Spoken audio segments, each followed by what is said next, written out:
Hi everybody, welcome to Red Cat Yoga and our workshop today. We're going to be learning about Tadasana. So Tadasana is a standing pose and it's known as mountain pose, often called mountain pose.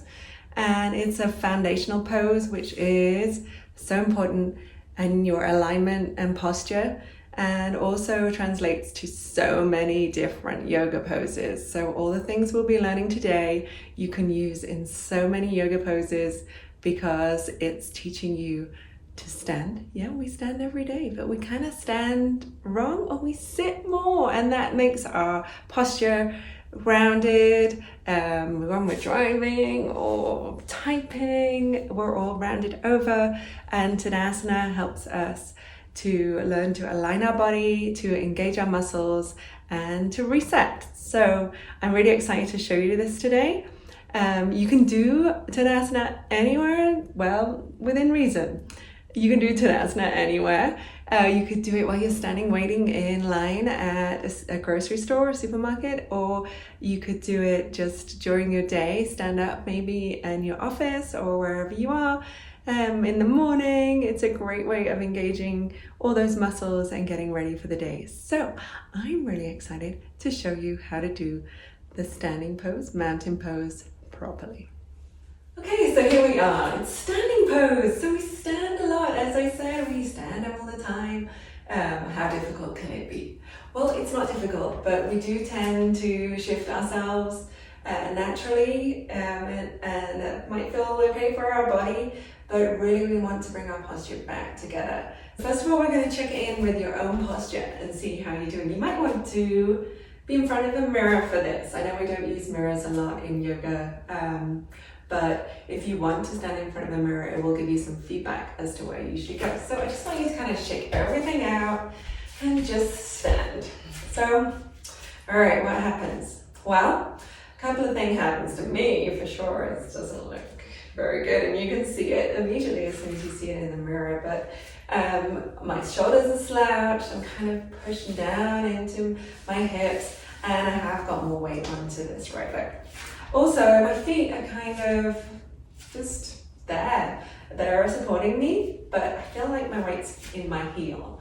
This is the great thing about yoga, is you get to assess your body and just check in with your body. And Tadasana is a really good way of doing that. And if you can, try and do it like every day. Try and check in with how your stance is. Maybe when you're stood in line, or you're chopping something for dinner, or washing up, whatever you're doing, you can check in with how you stood. I know this has given me a lot of problems over the year of how I've stood, so I want to give you some feedback about that. First of all, look down at your feet. We stand every day, and we tend to stand in two different ways with our feet. Like, we either roll our feet out or we roll them in. If you're a runner, you'll know this, because it's pronating your feet and pronation. And when you're buying running shoes, they assess you for that, and they'll give you running shoes that support you. Yoga is natural. We're not supporting ourselves with shoes. We're learning how to support ourselves and to use our feet to the best of our ability. When we're doing Tadasana, we're going to start from the bottom all the way up to the top of the mountain. It is mountain pose, so all the way to the top of our head. So we're starting with our feet, and we're trying to root down into our feet and check in on the 4 points that we should be using, which should be balanced. So the 4 points are the joint of your big toe, the joint of your little toe, is your pinky toe, and the 2 points at the back of your heel, so the inner point and the outer point. So if you think about these 4 points, reset your feet and feel them. Push into the ground and see if you can feel those 4 points. It's not easy. You might feel your heels, and you might feel like one side, maybe your pinky toe joint, you feel a bit more, but you're going to round your feet so that you are balancing on all these 4 points. We're also going to lift up our toes and do a couple of exercises here. So I'd like you to lift up all 4 of your toes and bring them back down. And try that again, lifting up all those toes As you bring them back down, just rotate them out. So you're rotating out, lifting up those inner arches, like over lifting them up. So you're leaning on to your outside. Then roll them and move them in. This might bring your knees together. Roll them back out and back in. Try that again. And we're going to carefully just rock back onto our heels. You don't have to lift up and rock back. You're just rocking your weight back. You can stay on the balls of your toes. You're going to rock back onto your heels. And then back forward. So we're going to overextend that. So you're going to rock back and rock forward. You're tipping your body slightly with this. Okay, now check out. We're going to come back to those 4 points, the 4 corners. So the 4 corners again, the outside of the joint of your pinky toe, the joint of your outer toe, and then the 2 back, the inner and the outer of your heel. We're also going to spread your toes. So lift up your toes and spread them back down. Just feel the ground here underneath you and how it supports you. Check in with your feet. Push into the ground. Good job. Now we're going to, it's called kind of rooting down into your feet. So you're feeling the earth and rooting down into that. And we're going to move up slightly. We're going to engage our root down and lift up. So we're going to engage our inner thighs.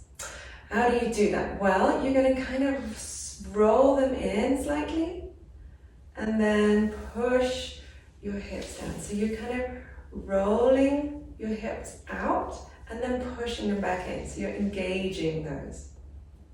A good way of feeling this is to get a block, or maybe you have just a towel or a cushion. Back to rooting down in your feet. Put that in between your legs here. Squeeze in. Now as you squeeze, you'll feel like the inner thigh kind of pushes out and your glutes engage, and the side, it's kind of hard until you feel this engagement. So you're pushing out and in at the same time. So this part is moving in and this part is moving out. Come back to your root, ground back into your toes and engage that. So you can feel that that's the engagement that you need in your legs for a proper Tadasana.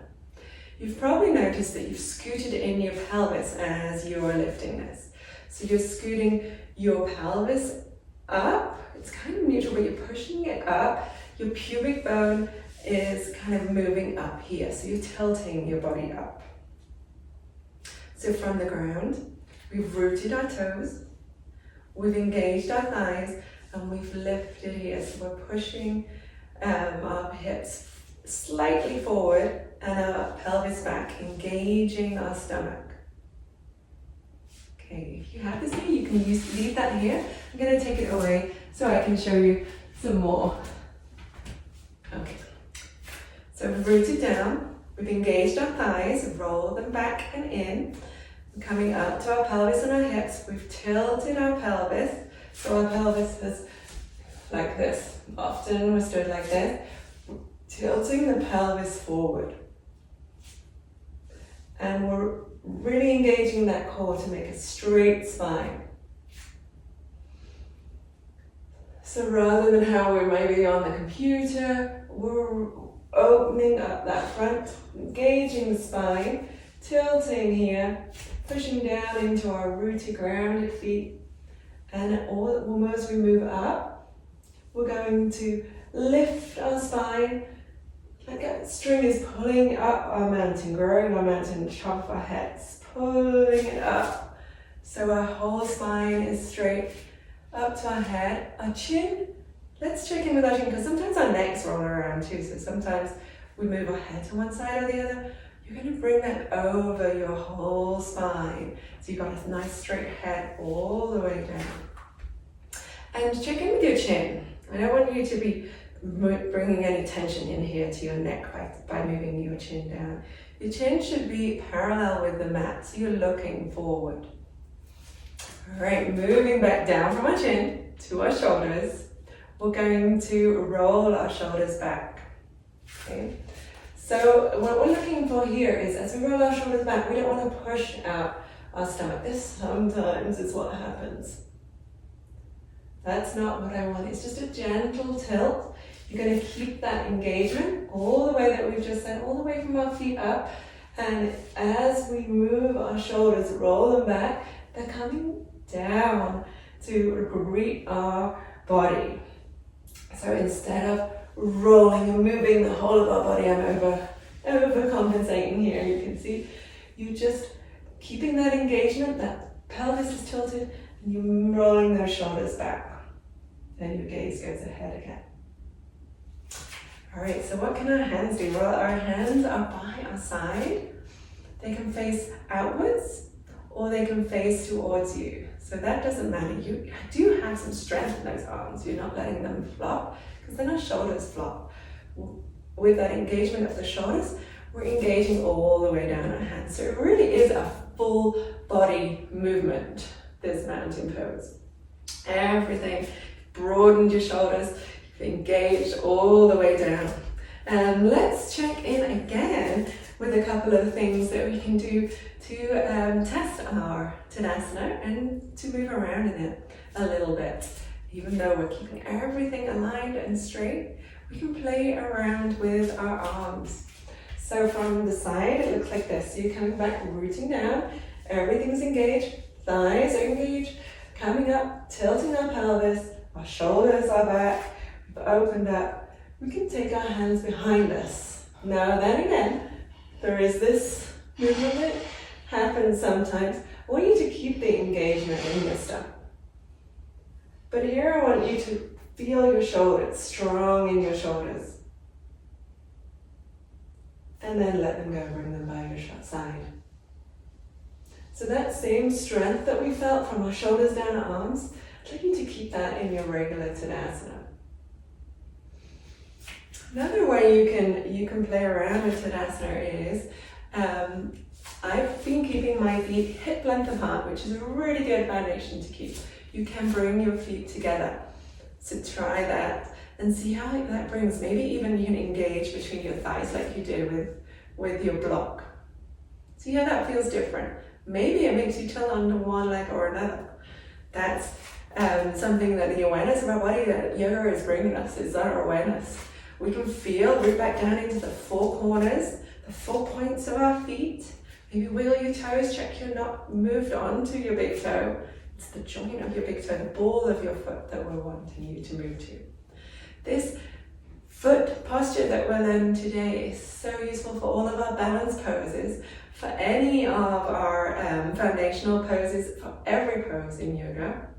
So all this alignment that you're learning in Tadasana, how to stand, is things that we're going to use as we're moving through our yoga practice.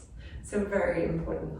Another thing that you can do, which is very useful in Tadasana, find your Tadasana, and you can either lower your gaze. So do your Drishna, which is a point on the ground where you're fixing your gaze. This is a really good way of transitioning into balance poses, to find a space. It's a little lower. I'm lowering my gaze as my chin is staying up, but it's a fixed place. And I'm kind of moving back into my mind with this too. So I've got a place, I'm not distracted by anything anymore, and I can move back into my body and check my body. So from mountain pose, you can also explore with closing your eyes. So closing your eyes, it changes your balance. It's really amazing how that happens. You're still stood in the same place. Nobody's moving. This is one of the most still engaged but still poses that you can do. But it still plays around with your balance. So as you're doing this and you're closing your eyes, if that feels comfortable to you, you can check back in with your body. Like, you can really check. I can see I've shifted a little bit at my hips. My confidence has been lost a little bit with closing my eyes. So check back in and feel that ground as your eyes are closed. Feel the engagement of your thighs. And move all the way up. Tadasana is also an amazing way. You have your eyes closed or you're drishna, you're looking down, your eyes are gazed down, chin is up. It is a container for your breath. So you've created this wonderful box. You don't have a floppy box. It's not flopping around. Your oxygen isn't moving to one place, maybe shifting into your right or left hip. It is this stable, firm container that you've made. So you can check in with your breath, and as you breathe in and out, you can feel the power of that breath coming through your body. Tadasana is an amazing portal for that. Another thing you can do, which is really useful, especially when you're learning Tadasana, we've learned a couple of tricks. We've learned how to rock back and forth on our toes, to broaden our toes, to make those 4 points, to engage into those 4 points. We've used the block. That is a great way of engaging your thighs. We have checked in with our shoulders, that we're not rounding our back. Maybe we've checked in with the mirror just this once or twice. But another good way is to come back to the wall. So as you come back to a wall, I would keep your feet a little bit further out to start with. Just press into the wall so we've got this nice wall's kind of cold. So our shoulders and we can push in our pelvis and our hips into the wall. Our hands can come below, and our shoulders kind of reach back towards the wall. With this engagement, you can see like you want a gap behind here. But you remember how we rooted in, and like if you want to watch our video that's about the lower back and how we rooted into the mat, like we didn't have any gap in the mat. We really pushed our back in. That's what we're looking to do in Tadasana, and that's what I want you to do on the wall right now. So you are pushing into the mat with that lower back. So to do that, you're tilting your pelvis. And then as you get used to this, you can bring your feet back, and you can find those 4 points on your feet and check in. Okay, my shoulders have come back. I do feel a little bit as though my pelvis is tilting in. Push it back and engage into the wall. Use that wall as your nice reference. And then step away. What did I learn from the wall? What am I going to bring now to the mat? Well, I learned my pelvis wants to shift. So I'm going to bring that back. I'm going to root down. I like to kind of shake my head a little bit when I get into Tadasana and kind of get comfortable. Like I find that great power in that pose. So shake out everything, come back down, and take in that breath. So taking the breath, I can feel myself kind of growing up. So you use the breath in Tadasana. Use that whole, as though you were laying on the floor as we start yoga or as we finish yoga, and you check in with that breath. You feel that wave going all the way up your body, growing you, stretching you up. That's how I want you to feel with your breath in Tadasana. Such a great pose. And as you can see, a lot of these things we use it for other things. We don't want to curve our back when we're doing our warriors. We want to be up. And as we reach forward for our poses, we want to use this same engagement in all our forward leaning motions. So you're using all this strength and all this that you've learned just from standing in yoga. You can use it in all the poses that you're going to do, especially balance, which we're going to come up into a little bit further down our workshop program. I really hope you've enjoyed this. I hope you've learned a little bit about Tadasana and rooting down into the ground, how to use your feet, the same pressures in the four corners, and I hope you can use this during your day. Check in and think, oh, Laura said, I'm brushing my teeth. Let's try and see if I can do it rather than this. I can do it like this, or maybe I'm brushing my hair or doing my washing up for the day. Let me see where my alignment is. Bring awareness to your body and use that throughout the day. Yoga isn't just on the mat. Yoga is our practice for life. So I hope Tadasana and learning about mountain pose has given you a little bit of awareness that you can take through your day. Thank you so much for watching, and please subscribe because that's how you can stay updated on when I'm giving a new video. And please spread the words, send this out to your friends.